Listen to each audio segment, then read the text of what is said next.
this audiobook is not for sale. After Atlantis By H.G. Potter, from the compilation The Fall of Nystol and Other Tales. Part 4, The Siren of Heaven. At least Chrstnity was no fan of the red asceticism. All the twisted laws of Balgud were immediately revoked, and all the slaves were freed. And these first acts won him the great thanks and acclamations of the people. He even saw fit to outlaw the dangerous cult. What? How is that in accord with our system of republican liberty? Should not all the cults be tolerated? All should be, save those who tolerate not others to exist, as did the red asceticism, which aims not just at the everyday life of man, but at his very soul, his institutions, and his family. And it does so without reservation, for it is a very seductive cult. Nevertheless, Chrstnity did not persecute the adherents of this cult to death, but he did require the Crimson Senators to take oaths of loyalty to the Republic, and exiled anyone who dared practice the cultic rites within the city walls. And now, my friend, hold on to that bench that you're sitting on, and stir the flames of the campfire, for what I must now relate will be of no pleasant savor. Did you think that Balgud, fanatic of red asceticism that he is, could be so easily undone? As he awaited execution in prison, he requested to speak with the guard, who was Zufagin. Oh, that is most irregular. How could that be? You will learn how, Abenanios, because I will tell you now, and I will give you the exact discussion that took place between Zufagin and Balgud. They had confined Balgud to the infamous citadel, the Arx Fatalis, where all condemned prisoners await their fatal hour. Balgud had even put there the little street orphans guilty of stealing bread, whom he jokingly called little goblins, and so the citadel received the name the Goblin Prison of Arx Fatalis. So did Hector relate the strange history of the future, and I will now present that discussion which took place in the prison where Balgud was locked away and Zufagin stood guard.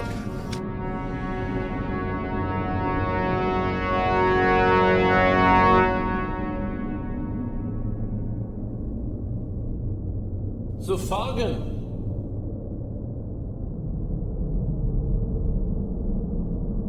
Zufagin!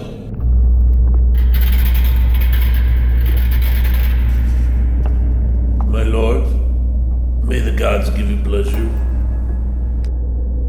Tell me, why do you keep guard here against your lord, who has done you no harm? Have they paid you well? I think not. A magic user of your skill needs little coin, as you are a Grand Master of Wizards, and own several great towers. Do you have some glorious cause that makes you do this? For surely the god Mammon has no influence over your free mind. I was told not to speak with you, my lord, for as you are clever as a fox, they warn that your words are your weapons and your scepter. So you will then heed the bidding of your new master Chrstnity, the usurper, who has seized the hegemony and the imperium? Do you know that the Crimson Senators plotted with him to assassinate Florence, just as no doubt they plotted to undo me with some mysterious trickery? I suppose they have offered you the office of Pontifex Maximus in the regime, and that is why you stand guard and will do whatever they say, even after they have extracted all pleasurable activities from the public domain and made life nothing but a drudgery of dull work such a reward of office, I think you will find a poor trade against loyalty to your rightful lord, who alone has been concerned with your earthly happiness here in Regulum. It is not for the honor of office or for wealth or even for pleasure, my lord, that I have accepted this guardianship. I assure you my motives must remain mysterious. Am I not a wizard? Indeed, you are a wizard, Sir Falcon, and I have always thought highly of you. But this now gives me doubt. If you have no motives that are common, why then would you betray your lord in such a way, knowing that soon, on the day now being born, I must die? The least you could do for a man so doomed is explain why you placed the dagger in his belly? Very well, Balgood, Hegemox of former glory. I will tell why. It is not out of hatred for you, although, pray, you would have my manhood removed. Nay, it is not on that account. Rather, it is that this god knows that you indeed have magical abilities granted to you by the gods, or some power, on account of having reached the state of cathartic titan. For you glow with a strange glow, and your voice echoes across the void like a god. What other strange and occult power you have, no one, save perhaps the Red Ascetic himself, could possibly know. A simple soldier posted as your god. No doubt you could easily overcome with some magical spell. However, I am one of the most accomplished wizards in all the Firth, and no other wizard remains in our time who can match me. For Nystol has burned, and her magic is forever broken. Most of the wizards went up in flames in the towers, or were trapped below in the crypts, where they had endeavored to hide from the Maharim, the tattooed barbarians of the northern forests who lit the fires that day Arizel the mage opened the cistern gate and let their sandaled feet climb the steps to the collegium above. So by treachery was the great center of all knowledge doomed and burned for a whole day and night, her smoke billowing and blocking out all the sky. But why do I tell you this? It is well known that Arizel planned it, along with Adeuces and the Red Ascetic, and that you knew about it, but did nothing. Now only Regulum, the last vestige of the old world, retains a library great enough for men to learn the ways of civilization. For indeed all the civil lands do now flounder, and without a certain hegemon, as once was Nystol, great darkness of unlearnedness will come upon the world. No sky charts, no almanacs of various agricultural knowledge, no medical texts, no great collection of herbologies or chemistries, no sound philosophies, no treatises on physical sciences. Need I go on? Yes, the darkness of ignorance is upon us. And what have you done, Balgood, but taught men vanity? So that is why I guard you, for I alone can resist your magic. Have I taught men vanity? It is not so, Zophagan. I have shown men how to truly live, to claim their right as free citizens to experience the full pleasures of life, that they may know ecstasy and realize that the strange strictures of the past are mere superstition. It is not my fault that Nystol is gone. Had I spoken out against Arizel and Adeuces and exposed their plan, they would have used their magic to silence me, for they are as powerful as you. although they do not have the great authority that you have as Grand Wizard.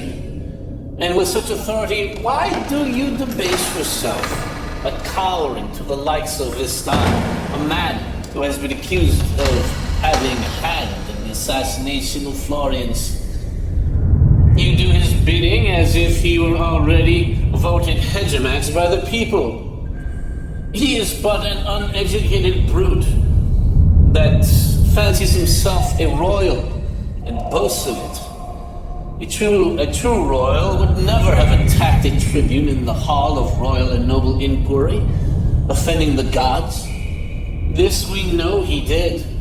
Like a fool, I appointed him to the palace guard, not knowing what else to do with him. But the gods were watching, and now perhaps they do punish me. I suppose I deserve it. Even the gods, after all, punish the other gods.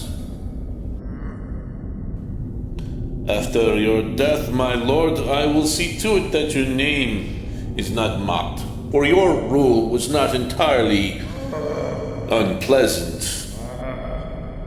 You're right, Sufagen. And you, I understand, enjoyed many evenings of pleasure at my banquets and parties.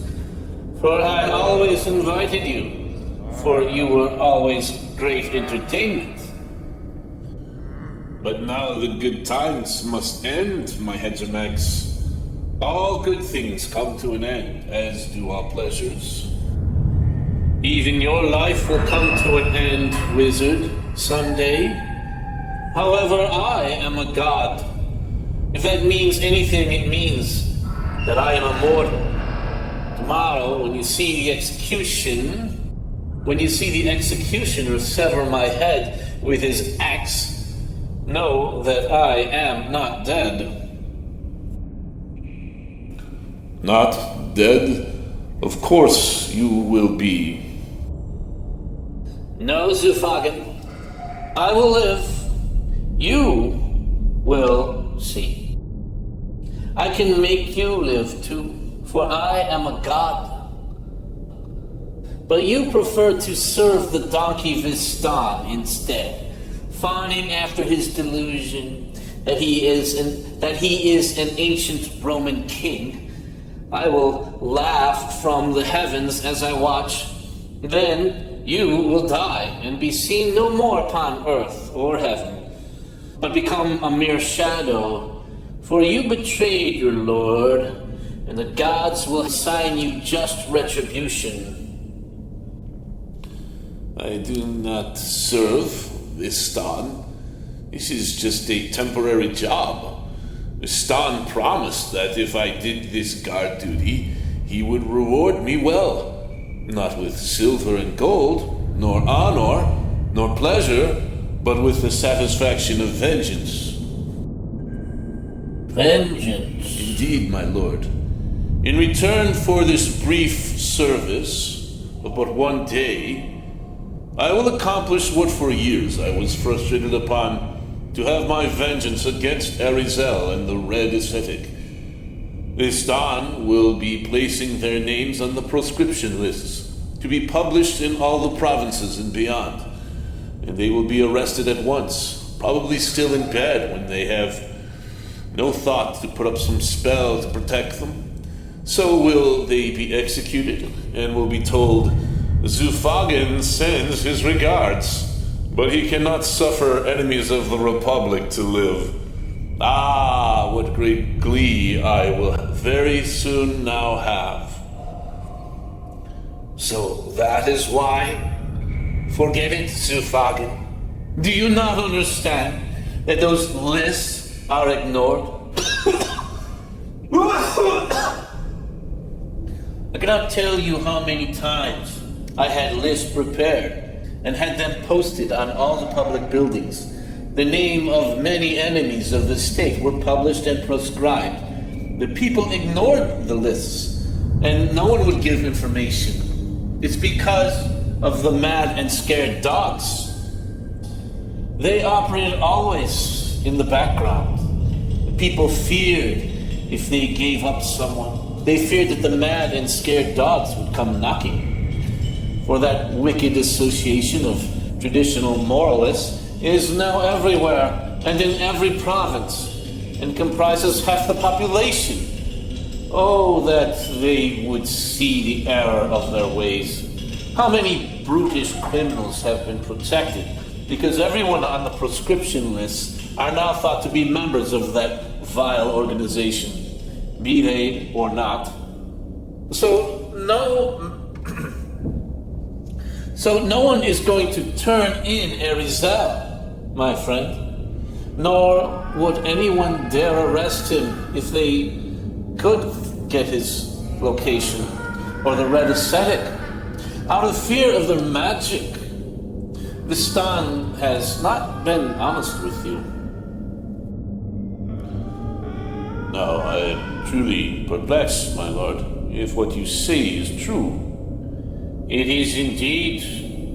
You are working for free. Vistan will simply indicate to you every day that you inquire that Arizel has not yet been turned over. He will ascribe it to human ineptitude. Nothing will come of it. Meanwhile, you will have lost the only master that might truly enable your vengeance. You could help me, my lord?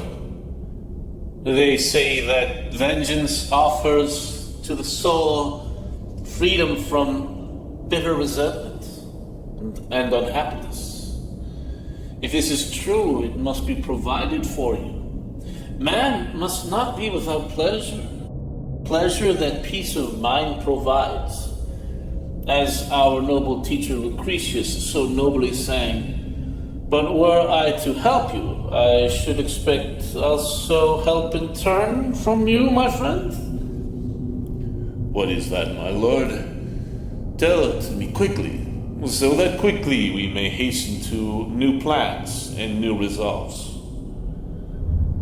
You must help me restore the Principate to its rightful deity, Balgud, the demigod, who alone can assume the state of cathartic titan at will. How will we do that, my lord?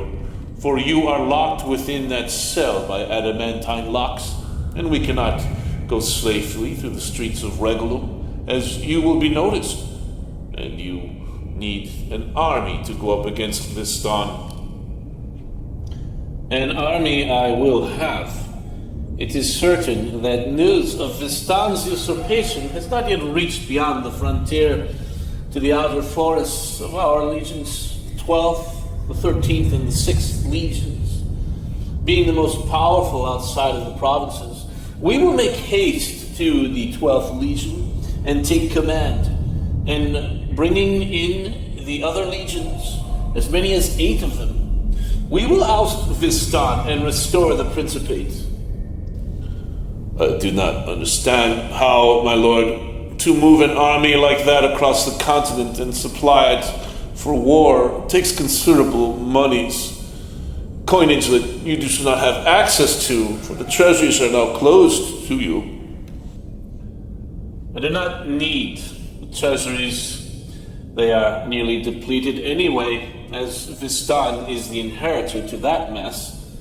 No, Zivagan, I have knowledge of the existence of a vast unclaimed treasure left by an Oruscan demigod of ancient time. No one has dared to claim it because of the terrifying monsters said to protect it. But it has been sitting there for centuries, waiting for us. It was the Red Ascetic himself who told me about it one day when he was nervous about funding the Centaur War in Mahanaxar. We could go to him in Vesselum and find out all the details. Vesselum is many weeks' journey, my lord, and the 12th Legion is even further across the great desert. There is no way. After all, men do not cross the continent and survive without any escort. But we have you, Zufagin. You wizards never cease to amaze me in how you always fail to recognize your powers and use them appropriately. I am told that any grand wizard can summon a roared hawk at will. Is that not true?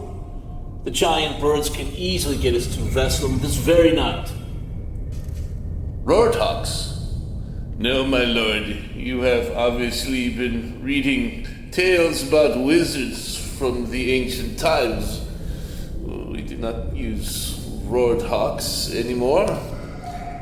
We use winged entities from the dark places of the abyss. Demons fly us hither and thither throughout the world, wherever we wish. They are our aerial servants now.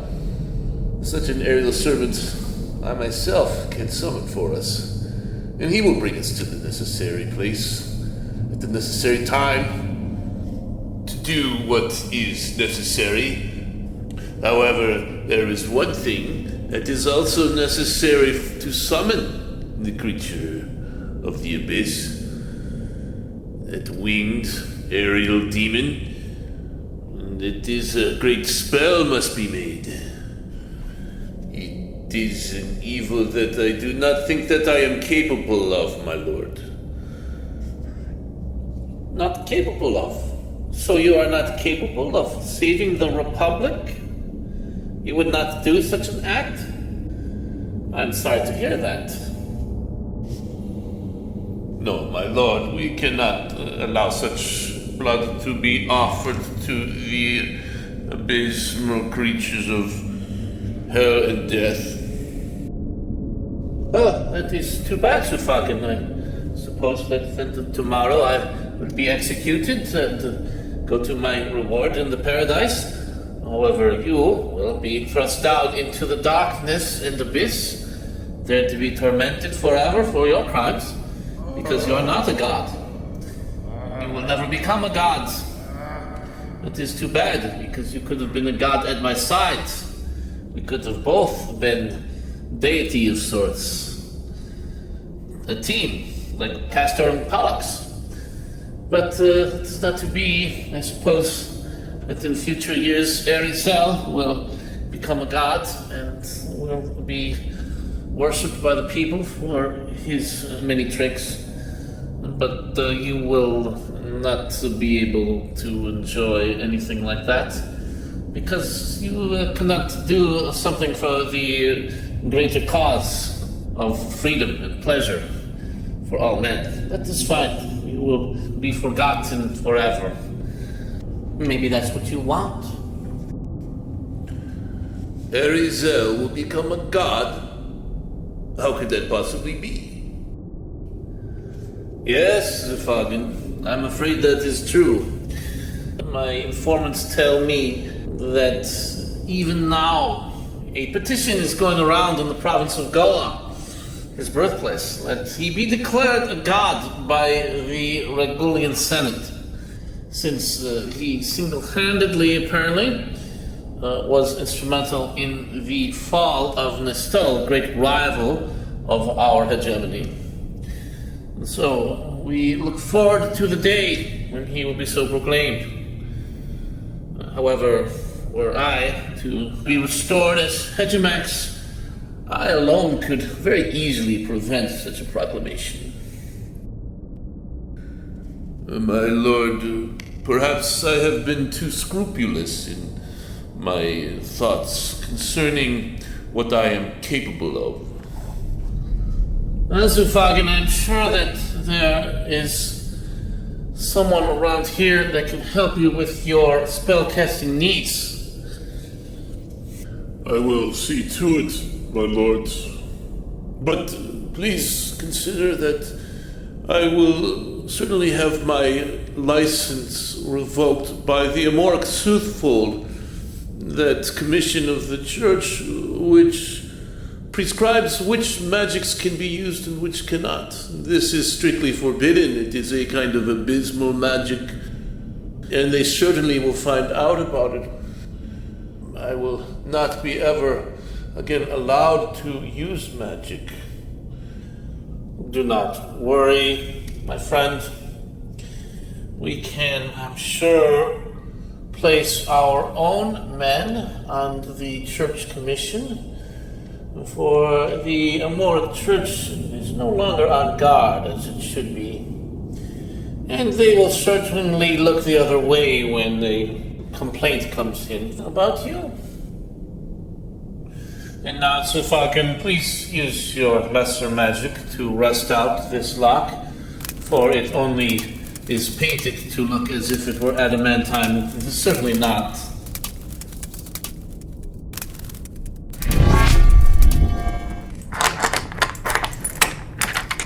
Now then, we will make our way through a secret door in this labyrinthine prison that only I know about, having long ago studied this place in preparation for this very possibility. We shall make our way through the sewers of the city and come out beyond the walls. By that time, I pray your aerial servant will be waiting for us to take us on a flight to Regulum, the holy city.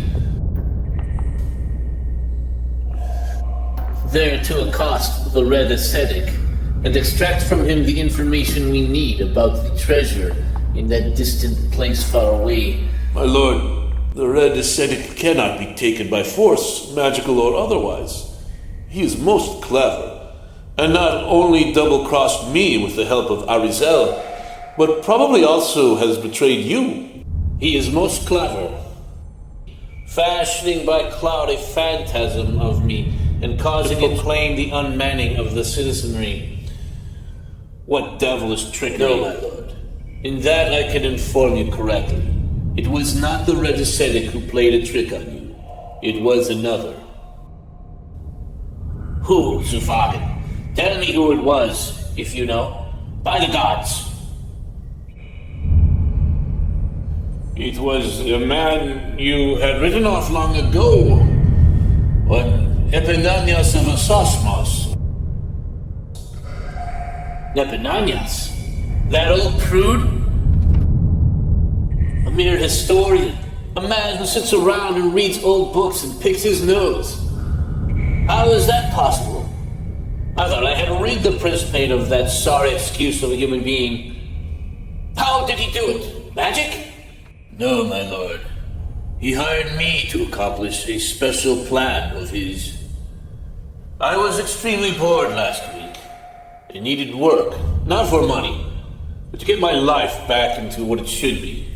Practicing wizardry. I hadn't cast a spell for over a year.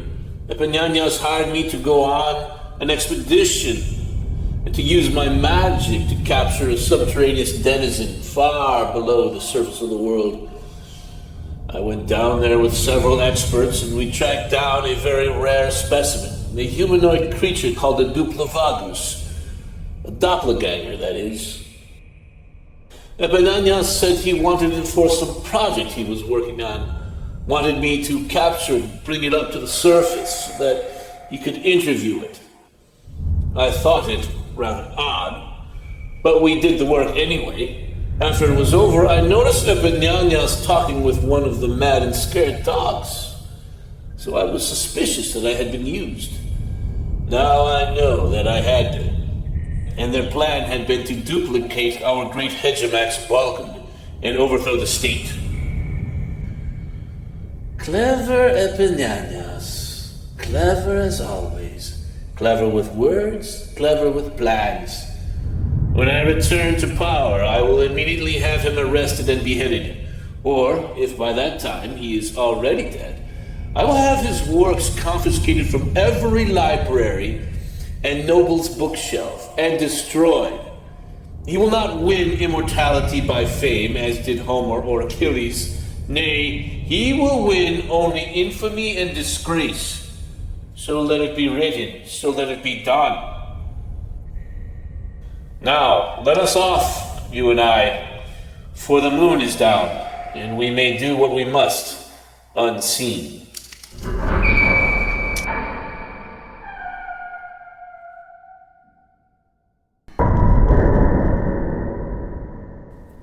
So was Zufagin convinced by Bolgud's clever persuasions.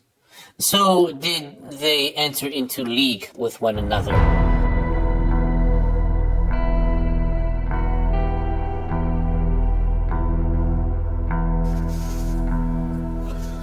Alas, what calamity for the story of the Republic, that these two are tolerated yet tread earth.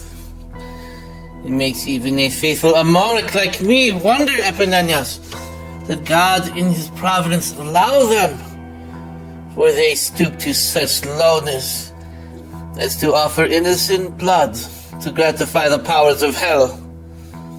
Or at least that was their intent. But as it is written, God thwarts the way of the wicked, and their plans come to nothing. See, Epenanias, strange to say it, but God is of such generosity that he wishes that souls even so craven and opprobrious as Bolgan and Zufagin be saved. And that is perhaps why the lines of his artistry seem so crooked to us, for we are mere mortals, and see not the all.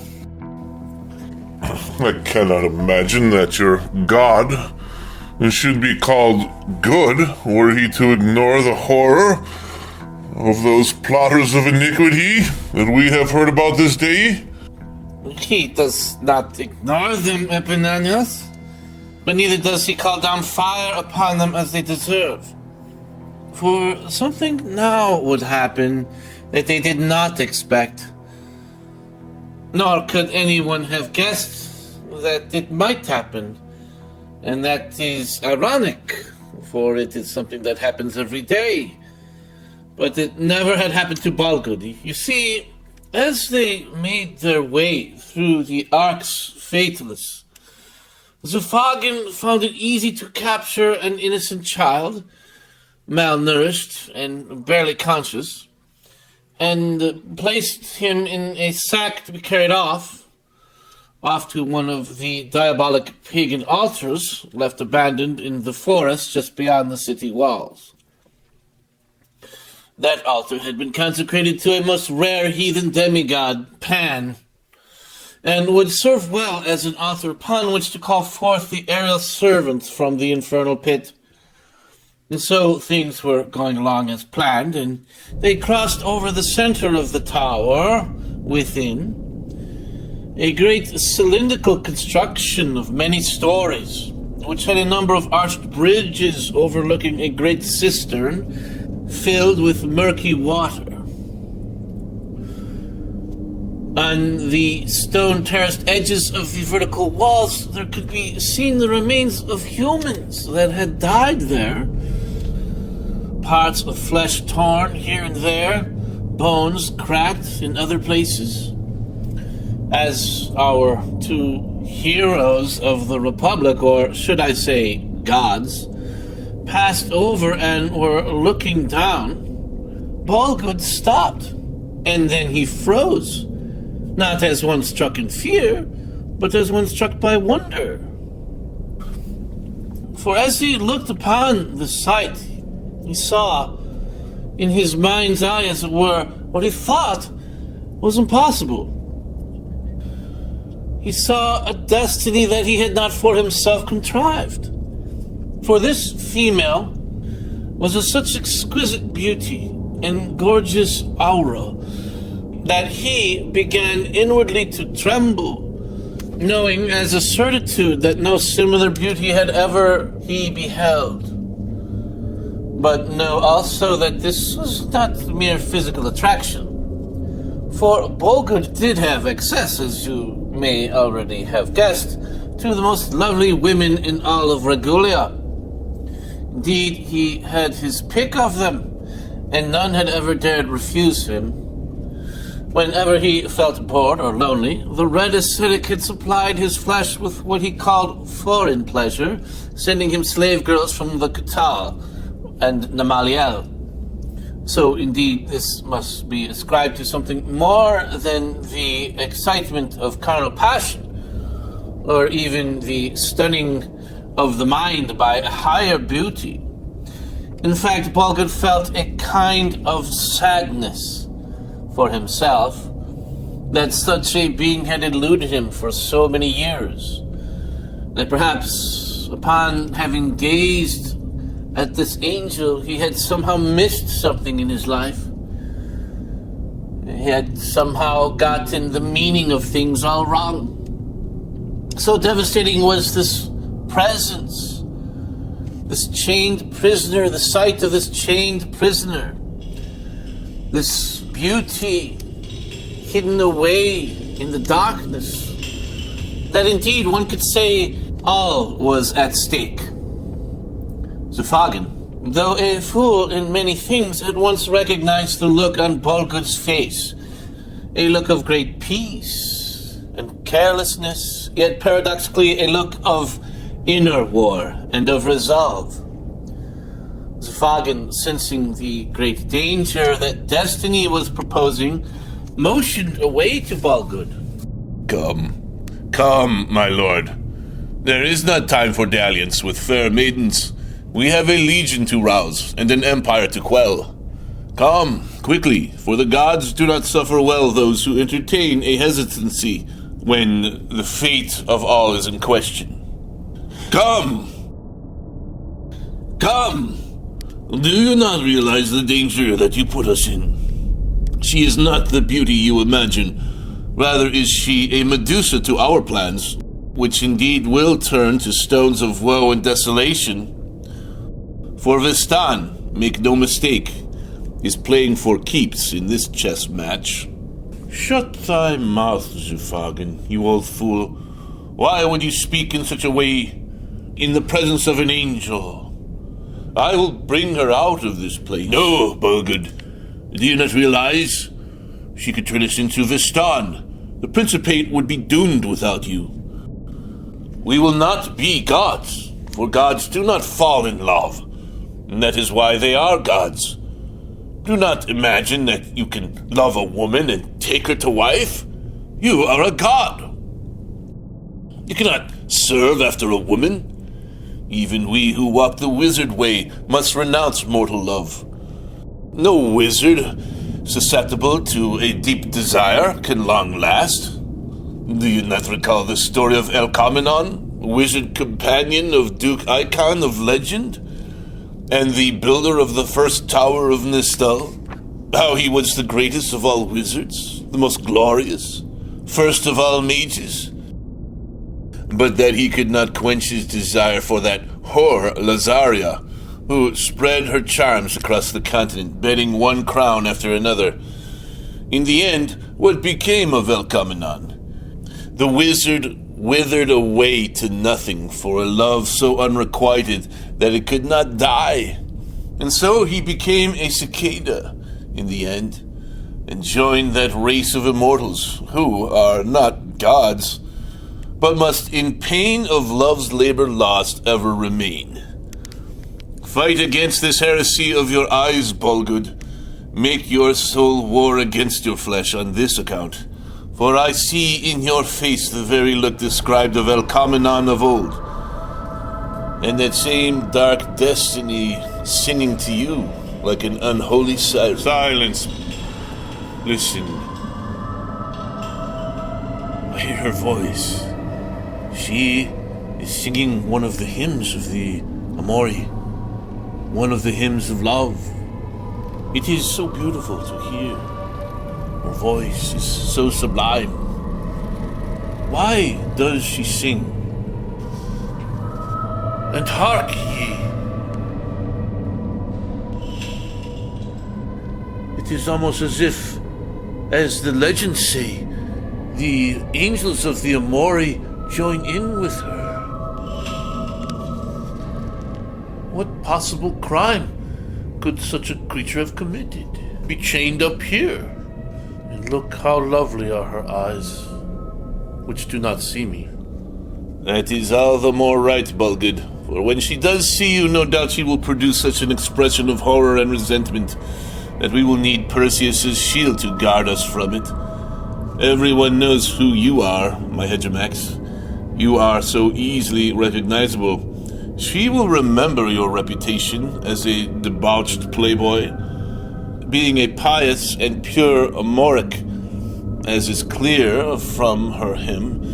And she will be most revolted by your advance. You have no chance with her. When you embrace her, she shall gouge out your eyes. Embrace her? No, Zufagen. I will not have her until the night of our wedding. What does she gaze upon? Her eyes have not spotted me up here. I dare say that she must be one of the Ammouric virgins, as from the pure sound of her hymn. Do you think that she will be pleased with me? Alas, Balgood, you have not heard a word of admonition from me. No, my friend, I'm afraid we are lost. But why does she not glance up here? And why the look of fear in her eyes? I see why. And it is the solution to your most dramatic hypnotism. For look there, to the other side below, a beast in the murky pool stirs the waters and comes forth. And it is terrible indeed. The same one that has left the flesh and bones strewn about. Remains of the other doomed prisoners piled along the sides. Balgood stepped over to the other side of the bridge and looked down, and saw the hideous water beast. They could see it down there, laying in wait just below the surface. A squid-like creature, malevolent and massive, ancient reddish, depth-born hunter, its many tentacles treading the murk. On its head spun weird antennae that emitted a dream vibration to manufacture an illusion. It is a Murkaloth, my lord. A creature of the depths, highly intelligent. I read about these in the manuals of Guy of Zeragia. It is just as he described it, having a very circumspect mental apparatus that may project illusion to trap its prey. It has detected your desire by some means and designed this illusion for you, my lord, to ensnare you and wrap you within its tentacles, drawing you helplessly into its jaws, where it will drain you of your lifeblood and leave your carcass there on the stone ledge, only returning to suck out the marrow from your bones as an occasional snack. So now do I beg you not return to where you stood gazing, but now let us quit this place and get away from this peril, and think no more on her beauty, which was but the fabrication of air and reflection, cleverly manipulated, as if to seem real, oh, quite real, my lord. The mind of the four-eyed Murkoth is great indeed, and it is not something that we should take on. Quickly, my lord, let us go. This news struck Balgood with so deathly a piercing that no sword could ever have pierced so deeply into his heart, nor any sting of Scorpion's paralysis have so stung him. For a moment he considered that he would go back to his casing, if just to live with that sense of destiny and meaning that now had been stolen from him, to return, even for but a moment. However, he knew he would be lost to the Murkaloth. What long pleasures in future years would ever be able to rival what he had experienced by so short a gazing that had so transfixed him? Do not worry, my lord. The pain of your longing will pass. It may take days or weeks, nay, longer, I wager, but eventually the image of her will fade from your mind's eye. Her song will be forgotten, and your heart will follow after other lovelies.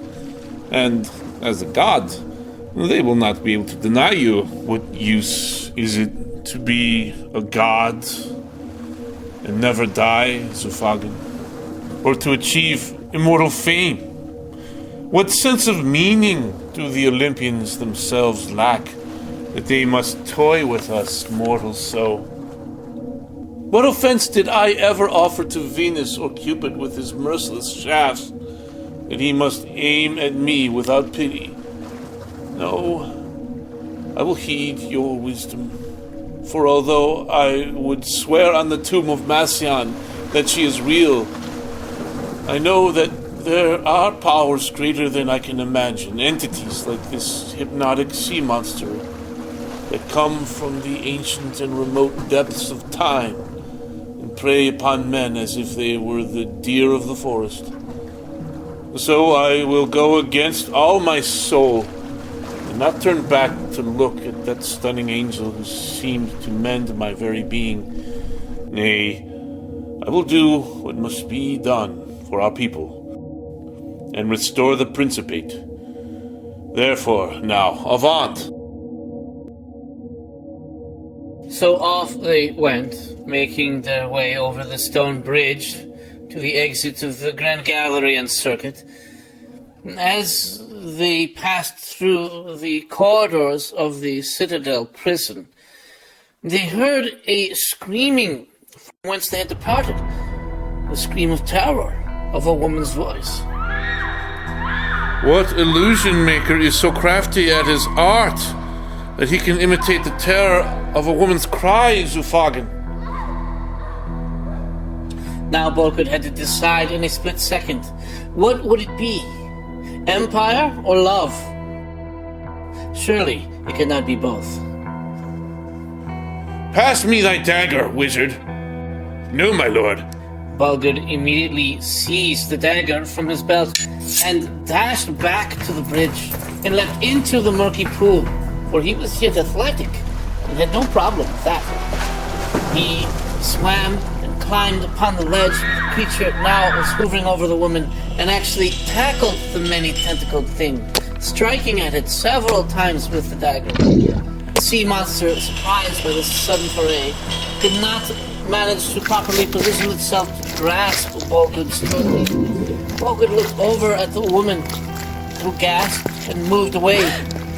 He struck again deeply into the nucleus veins of the creature's head as it twirled about, playing escape with tentacles. The great thing jerked backwards into the murky water and retreated into the depths.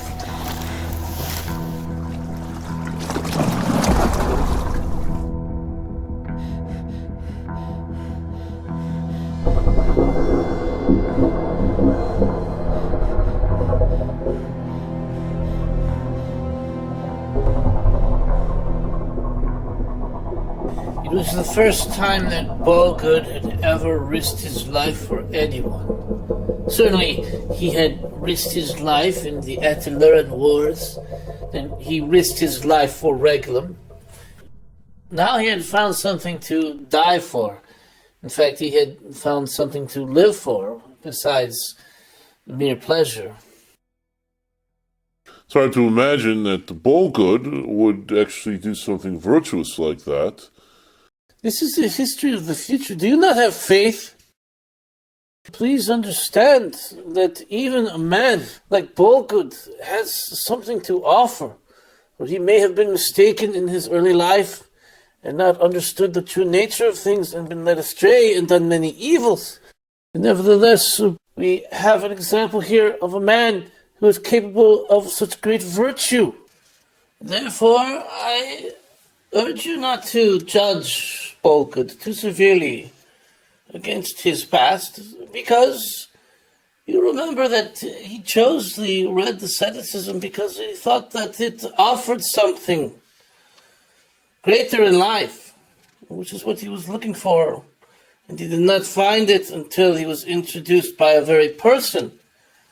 Not simply a set of ideas, but a person came to him, or rather he came to her, and introduced these many truths to him in a way that he found palatable.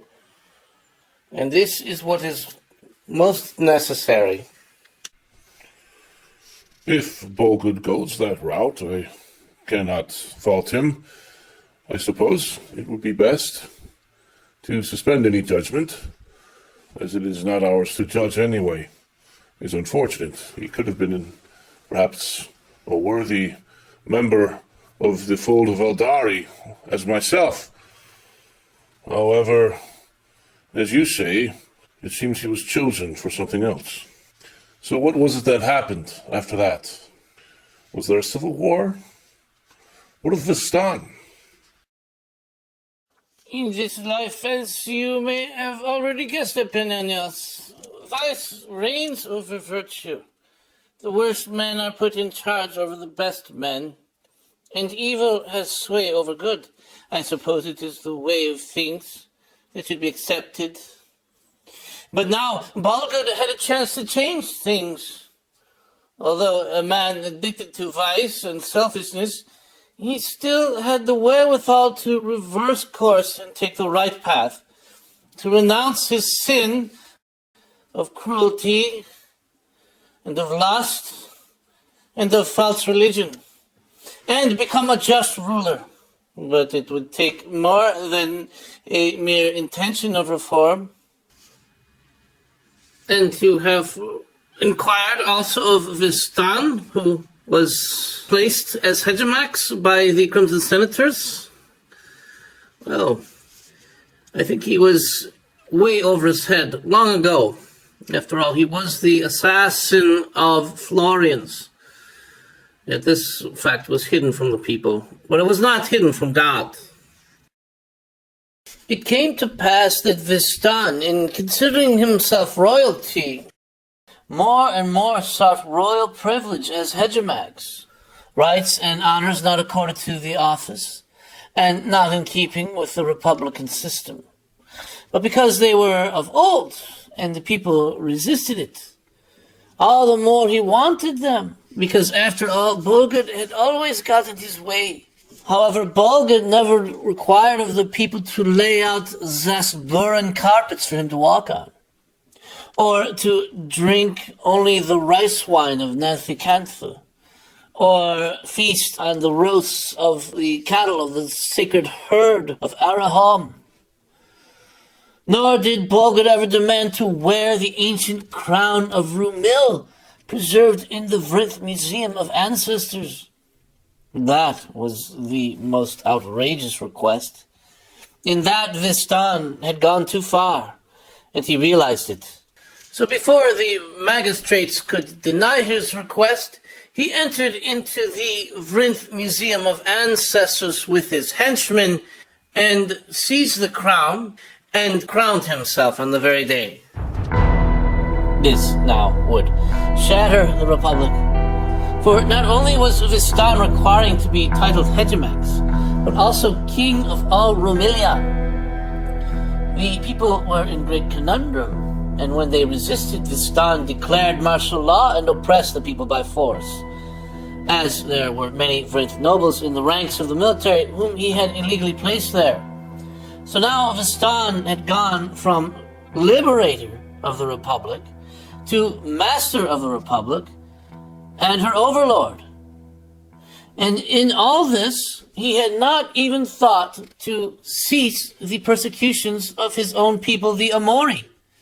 For he was an Ammouric devotee in name only, and he merely was concerned with the earthly benefits of being involved in the sacred cult of God. It was not Vistan who would liberate the Republic. It was Balgud. And because Balgud would become an Ammouric, and truly believe the cause of freedom embraced by the Ammouric creed, that were he to take on Vistan, after all, he would need not just legions, but the very help of God.